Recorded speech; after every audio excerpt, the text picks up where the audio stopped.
What's so funny? Funny? अरे छोटी माँ, फनी क्या नहीं है इस घर में आजकल? कुछ बताओगे भी? वो एक सेइंग है ना, हाँ, कौवा चला हंस की चाल। छोटी माँ, बस कुछ ऐसे ही देख कर आ रहा हूं मैं। अरे मुंह से ठीक से बोलना नहीं आता है और चलिए मॉडलिंग करने। तुम नंदिनी की बात कर रहे हो? हाँ छोटी माँ, अरे क्या मिनी स्कर्ट पहनी थी उसने, और साथ में मैचिंग सैंडल। एकदम बेंजी नजर आ रही थी, बेंजी। छोटी माँ, हमारे घर में ना 24 आवर्स का कार्टून शुरू हो गया है। सनी, आहिस्ता बोलो। अगर किसी ने सुन लिया ना तो सारे किए कराए पे पानी फिर जाएगा। ओ, इसका मतलब ये आपका क्या धरा है? अरे छोटी माँ, मैंने पहले क्यों नहीं गेस किया?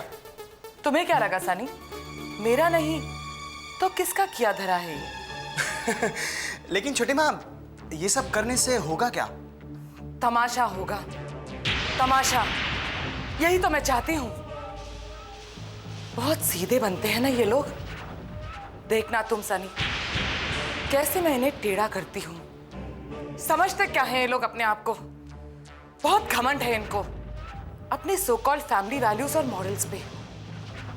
देखना कैसे तोड़ती हूं मैं इनका सारा घमंड। बिल्कुल ठीक छोटी माँ, इन लोगों के साथ ऐसा ही ट्रीटमेंट होना चाहिए। आखिर हिस्सेदार हैं हमारे। हिस्सेदार माय फुट। अगर मैंने इनके परिवार के हिस्से नहीं कर दिए तो मेरा नाम भी निकिता नहीं।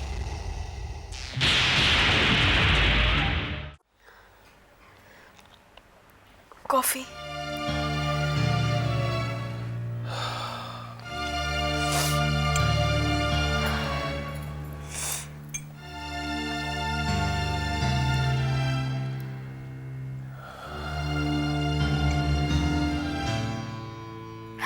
शायद रास्ता भूल गए तुम।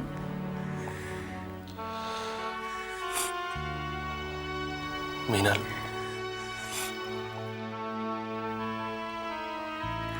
I'm really sorry for all this. कोई बात नहीं आतिश, किसी का दामन झटक के तो मेरे पास आए थे ना। मेरा दामन झटक के चले जाओगे ये तो मैं पहले से ही जानती थी। सच कहूं, इस दिन के लिए मैं अपने आप को बहुत दिनों से तैयार भी कर रही थी, लेकिन शायद तैयार नहीं कर पा। बहुत दर्द होता है, बहुत दर्द होता है आतिश। मीनल,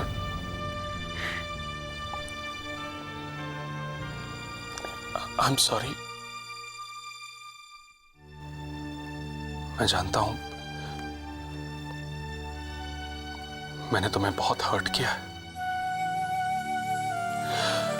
मीनल, इसमें तुम्हारी कोई गलती नहीं है। गलती पहले भी मेरी थी और अब भी मेरी। पता नहीं मैं अपने बच्चे के बिना कैसे रह पाऊंगा, लेकिन इस सब का जिम्मेदार सिर्फ मैं हूं। नहीं आतिश, तुम अपने आप को दोषी मत ठहराओ। मेरी जैसी औरतों की किसी पे जिम्मेदारी नहीं होती है। मीनल, नहीं, मैं शिकायत नहीं कर रही हूं आतिश। तुमने मुझे जो प्यार दिया है, जो लम्हे मैंने तुम्हारे साथ गुजारे, मेरे लिए वो काफी है आतिश। मैं सच कह रही हूं, मैं बहुत खुश रहूंगी। देखो माना, अब हम उतने करीब नहीं हैं जितने पहले थे, लेकिन इसका मतलब ये नहीं है सब कुछ खत्म हो गया है। देखो मीनल, कभी भी किसी चीज की कोई भी जरूरत हो तो मुझे कॉल कर देना। तुम मुझे भूलोगी तो नहीं ना? और मेरे बच्चे को मुझे भूलने मत देना। कैसी बातें कर रहे हो तुम आतिश? तुम्हें क्या लगता है मैं तुम्हें कभी भूल पाऊंगी? नहीं आतिश, मैं तुम्हें कभी नहीं भूल सकती, चाहूं तो भी नहीं भूल सकती आतिश।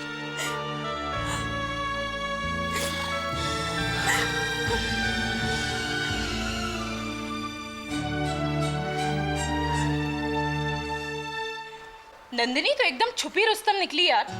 लास्ट टाइम जब सोनिया की पार्टी में आई थी एकदम सीधी सादी लग रही थी, और अब इसकी तो काया ही पलट हो गई है। मैचिंग स्टाइल के कपड़े, मैचिंग एक्सेसरीज, कोई सोच ही नहीं सकता कि ये देहात वाली लड़की है। अब जैसा देश वैसा भेष। और वैसे भी निधिता जी ने मुझे कहा है कि अदल सब लोग फैशन डाल सकते हैं, तो मैं क्यों नहीं? क्यों? ऑफ कोर्स नंदिनी, वैसे हमारी नंदिनी क्या किसी से कम है? निकिता जी, वैसे सोनिया को हो क्या गया है? परसों ही तो शॉपिंग मॉल में मिली थी, वो जीन्स में थी, और अब क्या किसी साधु महात्मा या सत्संग का असर हो गया क्या उस पर?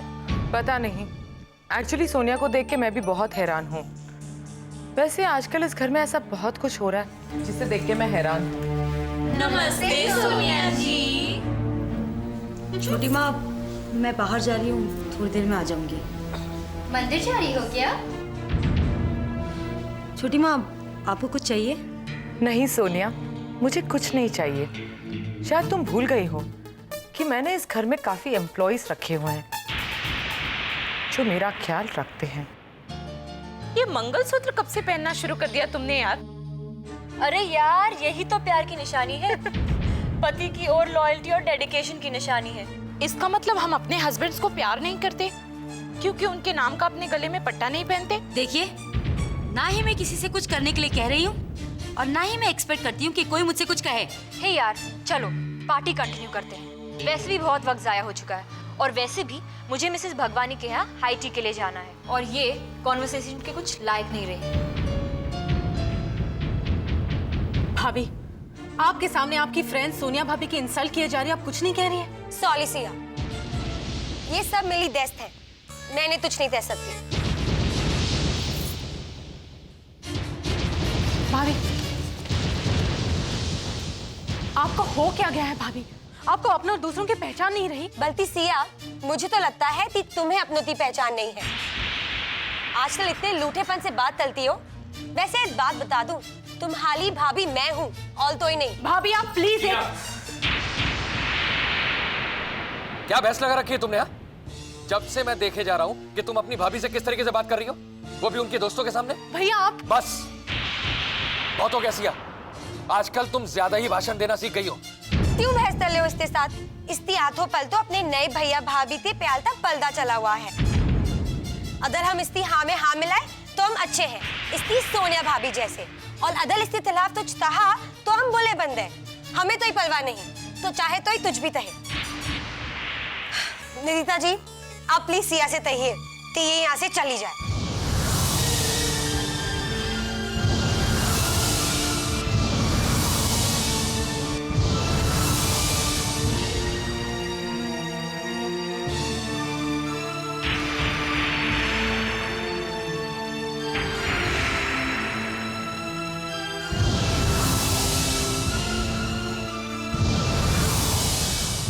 नंदिनी, तुम चिंता मत करो, you continue with your party. मैं सिया से बात करके आती हूँ। ठीक है। हाँ, तो फिर क्या तले थे आप?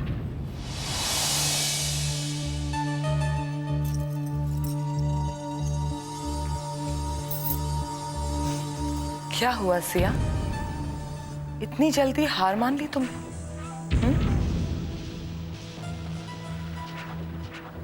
चुप क्यों हो? तुम्हें क्या लगा सिया, सोनिया और आतिश को बदलने के बाद तुम मुझे और सनी को भी बदल दोगी? कभी नहीं।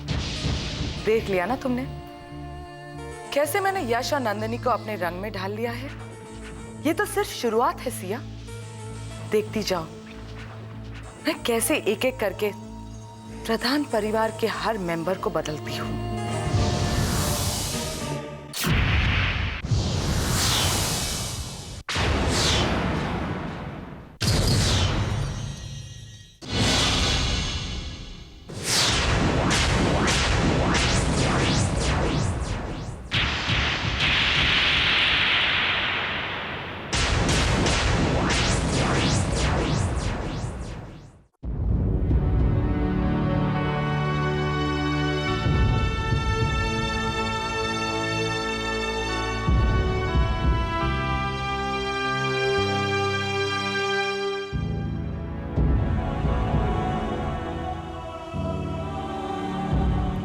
लौट आए?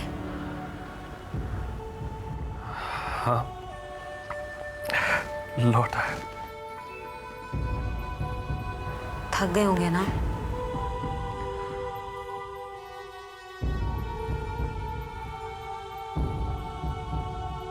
थोड़ा थक गया। आतिश, आई एम सॉरी। क्यों? अगर मैंने तुम्हारा हमेशा से साथ दिया होता तो तुम्हें कभी किसी की जरूरत ही नहीं पड़ती ना। देर से ही भले, तुम्हें इस बात का एहसास तो हो गया। उदास हो? नहीं, खुश हूं कि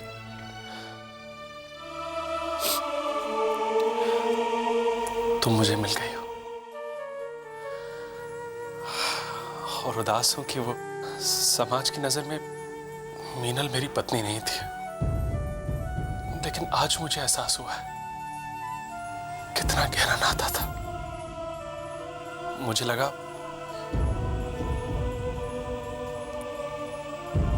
मानो मैं अपनी जिंदगी का एक हिस्सा काट कर अलग कर रहा हूं अपने से। मिस कर रहे हो उसे?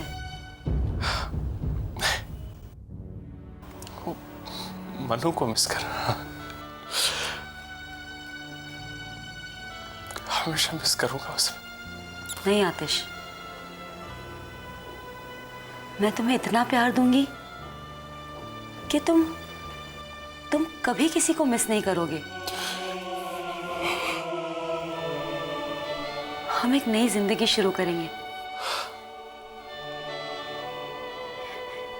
एक ऐसी जिंदगी जिसमें सिर्फ तुम और मैं, बस,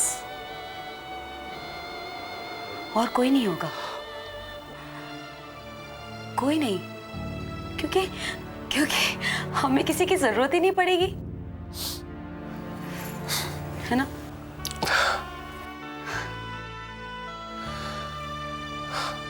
कहो, क्या कहना चाहती हो तुम? भाभी, कल जो कुछ भी हुआ वो अच्छा नहीं था। ऐसे दोबारा नहीं होना चाहिए। क्यों? ऐसा क्या हो गया तब जो दोबारा नहीं होना चाहिए? भाभी, हम लोग यहाँ इस घर में दूसरों को अपने जैसा बनाने के लिए आए हैं, ना कि उनके जैसे बनने के लिए। भाभी, ये किटी पार्टी अब तुम मुझे कोई भाषण मत देना, और मैं वही तलूंगी जो मैं चाहती हूँ। भाभी, मैं भी नहीं चाहती कि बात का बतंगड़ बने और घर में तमाशा हो। इसीलिए मैं आपको वार्निंग दे रही हूँ। वार्निंग? तुम मुझे वार्निंग दो दी? तुम्हारी हिम्मत ऐसे हुई सिया? देखिए भाभी, मैं इस घर में आकर भी अपने संस्कार नहीं भूली हूँ जो आप और यश भैया भूल चुके हैं। सिया, ये क्या बोले जा रही हो? देखिए ना यश, ये हमें वार्निंग दे ली है कि दोबारा अगर हमने ऐसी कोई पार्टी तली तो हमारे लिए बहुत बुरा होता। भैया, सिया, बहुत कह लिया और बहुत सुन लिया। तुम में अब इतनी भी तमीज नहीं रही कि बड़ों के साथ कैसे बात की जाती है। नंदिनी तुम्हारी भाभी है और इस समय तुमसे बड़ी है वो। अरे नहीं यश, इस घर में तो सबसे बड़ी ये है। अब ये कहेगी सब तो कि क्या तलना चाहिए क्या नहीं तलना चाहिए, है ना?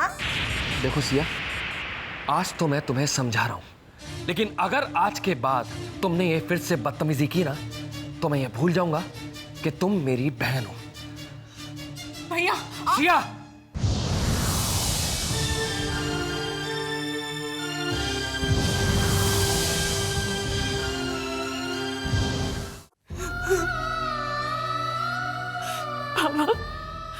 पापा पता नहीं क्या हो रहा है। चुप हो जाओ सिया, शांत हो जाओ। पापा, पहली बार यश भैया ने मुझ पर। अरे दिमाग खराब हो गया है उसका। सच पापा, कुछ समझ में नहीं आ रहा है। कभी कभी तो ऐसा लगता है जैसे मैं ही गलत हूँ। शायद छोटे होने की वजह से मेरी बातों का बुरा लग रहा होगा। आई नो इट पापा। बेटा, उनको जो लगना हो लगे, लेकिन हम लोग जानते हैं तू गलत नहीं है, तू गलत नहीं है सिया। कुछ समझ में नहीं आ रहा है, मुझे बहुत घबराहट हो रही है पापा। हम यहाँ तो आ गए लेकिन आगे का कुछ पता नहीं। मैं जानता हूं सिया, जो डर तेरे अंदर है वही डर आजकल धीरे धीरे मेरे अंदर घर करने लगा है। पापा? हाँ बेटा, और इसीलिए मुझे लगने लगा है कि सफर को हम आज यहीं खत्म कर दें। लेकिन पापा, ये तो विशंकर। मैं सच कह रहा हूं सिया।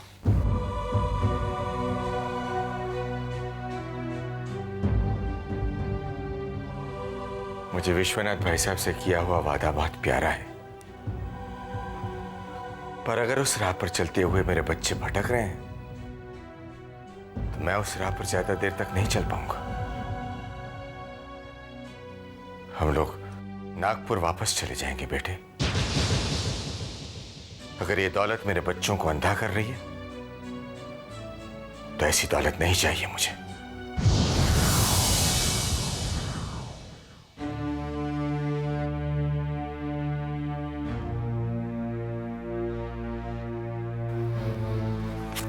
क्या हुआ?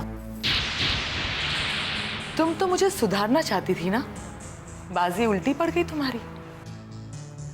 चलो अच्छा है, अब चुपचाप चले जाओ तुम लोग नागपुर, और लौट कर कभी वापस मत आना।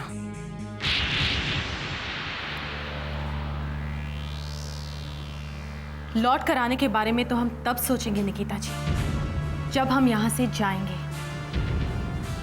जी हाँ,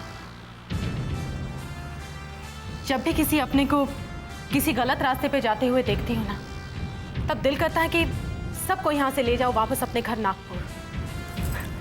लेकिन फिर आपका ख्याल आता है, इस घर का ख्याल आता है, विश अंकल के उस सपने का ख्याल आता है, और मैं अपना इरादा बदल देती हूँ। वैसे आपने कोई कसर नहीं छोड़ी मेरे भैया और भाभी को पूरी तरह से बिगाड़ने की, लेकिन इसका मतलब ये नहीं है कि मैं इस बात से डर जाऊंगी और डर के मारे कहीं जाऊंगी। मैं यही रहूंगी, आपका सामना करूंगी। अच्छा, तो मेरा सामना करोगी? जी हाँ, मैं आपका सामना करूंगी। जैसे आतिश भैया और सोनिया भाभी आपकी चुंगल से निकल गए ना, वैसे आहिस्ता आहिस्ता सब लोग निकल जाएंगे। और रही बात मेरे भैया और भाभी की, तो वो तो मेरे अपने हैं, आज नहीं तो कल मेरी बात समझ ही जाएंगे। मेरी इस हार को अपनी जीत मत समझिएगा निकिता जी, क्योंकि मैं आपको आपके गलत इरादों में कभी कामयाब नहीं होने दूंगी। You get this right.